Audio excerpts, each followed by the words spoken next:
অনেক গর্ভবতী মহিলা থাকবে এই কিয়ামতের সময়ে, যাদের পেটের ভেতরে 2 মাসের বাচ্চা, 3 মাসের বাচ্চা, অপরিপক্ক অপরিণত, বাচ্চাটা এখনো বড় হয় নাই। কিয়ামতের এই ভয়ঙ্কর দৃশ্যটা দেখে জায়গার মধ্যে 3 মাসের অপরিণত বাচ্চাটা ডেলিভারি হয়ে যাবে।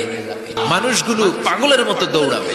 কেউ থাকবে টয়লেটে, কেউ হসপিটালে, কেউ মাজারে, কেউ বাজারে, যে যেখানে থাক, শুরু হয়ে যাবে কিয়ামতের এই ভয়াবহ দৃশ্য। দুধের বাচ্চাকে রেখে দিয়ে মা দৌড়ে পালাবে। দুধের বাচ্চা রেখে মা কোথাও যায়, কিন্তু কিয়ামতের এই ঝাঁকুনির দৃশ্য দেখে আল কারিয়া আল মাল ওমা আদরাকা মাল, এই দৃশ্য দেখে দুধের বাচ্চারে রেখে মা দিবে দৌড়। পৃথিবীর যখন এরকম দৃশ্য, আল্লাহ তাআলা ইসরাফিলকে বলবেন, ইসরাফিল দ্বিতীয় ফুৎকার দে। ইসরাফিল প্রথম ফুৎকার দিয়ে জায়গা মতো এরকমই দাঁড়ায় থাকবে। আবার যখন গ্রিন সিগন্যাল পাবে, মুহূর্তের মধ্যে আরেকটা ফু দিয়ে দিবে। ফু দেওয়ার সাথে সাথে পৃথিবীর সব মানুষগুলো মরে শেষ। কেউ থাকবে? থাকতে পারবো আমরা?